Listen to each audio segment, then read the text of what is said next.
Hey, this is Ask the Pastor. I ask the internet for questions, and they ask me for answers. And then I do my best to match the answers to the questions, and we see how well it works out. Who knows? If I don't do it really well, then I guess I won't get a lot of views.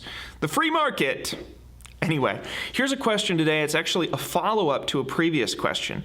It goes like this. In addition to the above question, what about those who have intellectual disabilities or any disabilities that would prevent them from understanding Jesus? Are they excluded from salvation because they didn't confess that Jesus is Lord? Good question.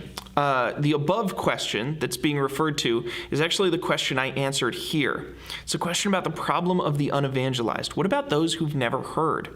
And so the follow-up question asks, what about those who have heard but don't have the mental capacity to understand? Well, that's a long-standing question.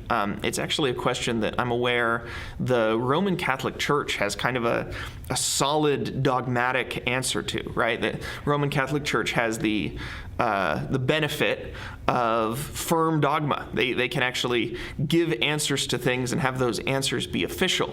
And what they say, their official answer, is that there's such a thing as an age of accountability, that at a certain point you have faculties that are enough to really understand Jesus and what Jesus did for you, and that if you are mentally disabled, then you don't reach that age of accountability. You're one of sort of God's forever children, whereas those of us that do have the ability to comprehend have a responsibility to comprehend. I would be a little bit softer about that than the Roman Catholic Church. I don't think there's a firm age of accountability, and I don't have any justification in my moral, theological, scriptural system to kind of justify that there's a particular measure or yardstick that God is using like that. But I will say that I think that even the most mentally disabled people, I mean, even the people who are totally incapable of human speech, reading and writing, they still have a capacity to know love. They still have a capacity to know the warmth of truth and of righteousness, what it means to be selfish versus what it means to be not. And so I think they have a way to engage with as much truth as they can engage with.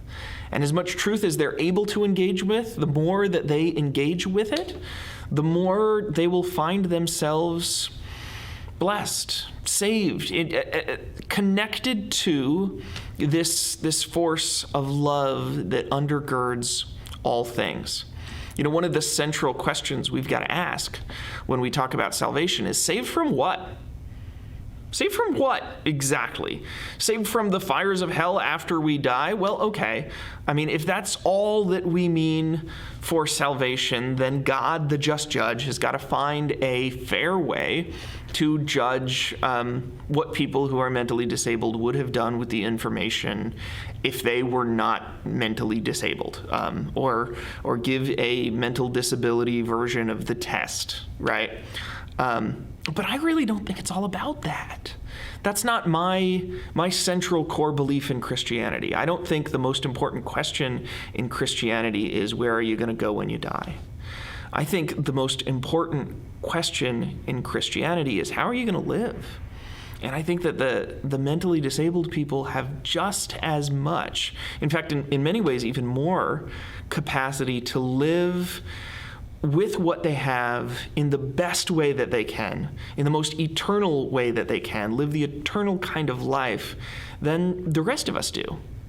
In as much as we all, in our varying ways and to varying degrees, choose at every moment of our lives either to live into life or live into death, either to live into the things that last or the things that are going to be destroyed, we all have the ability to choose Jesus or not. And our ability to articulate yes to the question of the sinner's prayer, that's just it's a simplification. It's a transactionalization of something that is so much bigger and so much more beautiful than all of that.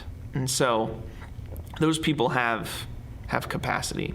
And they have it to the same degree that I have capacity with comparison to the people who are way smarter than I am.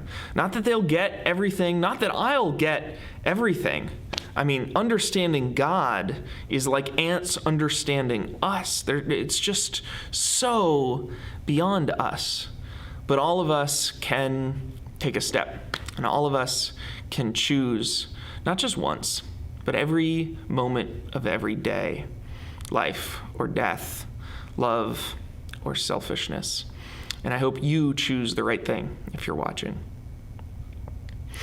Hey, if you liked my answer to this question, I want to encourage you to share it. If you didn't like it, I would encourage you to tell me why you didn't like it. Tell me what I missed. Tell me what I'm not thinking about. Tell me what part of the question you were more interested in and why I didn't quite get there, and we can keep talking about it.